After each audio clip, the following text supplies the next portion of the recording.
ജ്യോതികുമാർ ചാമക്കാല, കോൺഗ്രസ് ജ്യോതികുമാർ ചാമക്കാല, ഇതിപ്പോ അന്വേഷണം ശരിയായി പോകുന്നു എന്നതിന്റെ ഭാഗം കൂടിയല്ലേ ഈ പ്രധാനികളൊക്കെ തന്നെയും അന്വേഷണ ഭാഗമായി വരുന്നത്? ഒരാളോടും ആ കാര്യത്തിൽ പ്രത്യേകമായി ഫേവർ ചെയ്യില്ല എന്ന് സർക്കാർ പ്രഖ്യാപിച്ചു. അത് നടക്കുന്നതല്ലേ കാണുന്നത്? സർക്കാരിനകത്ത് എന്ത് കാര്യമാണ് നിഷാദെ? ഈ വിഷയവുമായി ബന്ധപ്പെട്ട് ഹൈക്കോടതിയുടെ കൃത്യമായ ഇടപെടലിനെ തുടർന്ന് ഹൈക്കോടതിയുടെ നിരീക്ഷണത്തിൽ വെച്ചിരുന്ന സ്പെഷ്യൽ കമ്മീഷൻ നൽകിയ റിപ്പോർട്ടിന്റെ അടിസ്ഥാനത്തിലാണ് ഈ അന്വേഷണം ആരംഭിച്ചിട്ടുള്ളത്. ഈ അന്വേഷണം ആരംഭിക്കുമ്പോൾ സർക്കാരിന് എന്ത് ഇടപെടലാണ് ഇതിനകത്ത് കഴിയുക? മറ്റൊന്ന്, 6 മാസത്തിനുള്ളിൽ ഇതിന് തീരുമാനമുണ്ടാക്കണം, അല്ലെങ്കിൽ ആളിനെ കണ്ടെത്തുമെന്ന് പറഞ്ഞിട്ട് ഇപ്പോഴും ഏറ്റവും അവസാനം എൻ വാസുവിലേക്ക് എത്തി നിൽക്കുന്നു എന്നതിനപ്പുറത്തേക്ക് എത്ര സമയമെടുത്തിരിക്കുന്നു?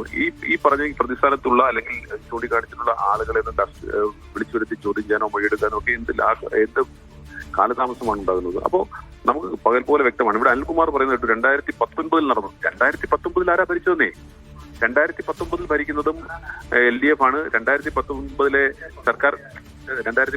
സർക്കാർ ഭരിക്കുമ്പോൾ ഇടതുപക്ഷം തന്നെയാണ് സംസ്ഥാനത്ത് അധികാരത്തിലുള്ളത്. അതുകൊണ്ട് തന്നെ അന്നത്തെ ദേവസ്വം ബോർഡ് തന്നെയാണ് ഉള്ളത്. എന്നിരിക്കെ ആരെയാ നിങ്ങൾ 2019 ഈ തെറ്റിന് ആരാണ് ഉത്തരവാദി? ഇടതുപക്ഷം തന്നെയാണ്. അന്നത്തെ ദേവസ്വം ബോർഡുണ്ട്. അന്നത്തെ ദേവസ്വം ബോർഡ് വളരെ കൃത്യമായി അതിൽ രേഖപ്പെടുത്തിയിട്ടുണ്ട്. ഇത് ചെമ്പാണ് എന്ന് രേഖപ്പെടുത്തി തന്നെയാണ് കൊടുത്തുവിട്ടത്. അതിന്റെ ഉത്തരവാദിത്വം ആരേറ്റെടുക്കും? ഇതിന്റെ രാഷ്ട്രീയമായ ഉത്തരവാദിത്വമുണ്ട്.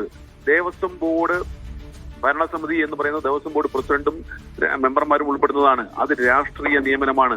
ആ ദേവസ്വം ബോർഡിന്റെ മുന്നിൽ വന്നിട്ടുള്ള ഫയലിൽ ഇത് ചെമ്പ് പാളികളാണ് എന്ന് രേഖപ്പെടുത്താൻ അവർക്ക് എന്ത് ധൈര്യത്തിന്റെ പുറത്താണ് അങ്ങനെ ചെയ്തിട്ടുള്ളത്?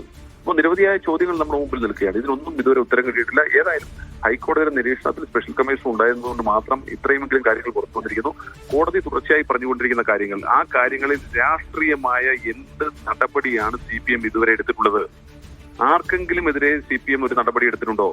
ഈ പറയുന്ന വാസു ഉൾപ്പെടെയുള്ളവർ CPM നേതാക്കന്മാരായിരുന്നില്ലേ? അവർക്കെതിരെ സംഘടനാപരമായി എന്തെങ്കിലും ഒരു നടപടി സ്വീകരിക്കുവാൻ CPM തയ്യാറായിട്ടുണ്ടോ? ഇല്ല.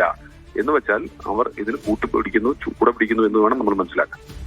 ശരി, അതാണ് നിങ്ങളുടെ വിമർശനം. എന്തായാലും താങ്ക് യു ജ്യോതികുമാർ ചാമക്കാല, അനിൽകുമാർ ഈ വിഷയത്തിൽ നിങ്ങളുടെ പ്രതികരണം രേഖപ്പെടുത്തിയതിന്. മറ്റു വാർത്തകളിലേക്ക് വരാം, ഒരു ഇടവേള കഴിഞ്ഞ്.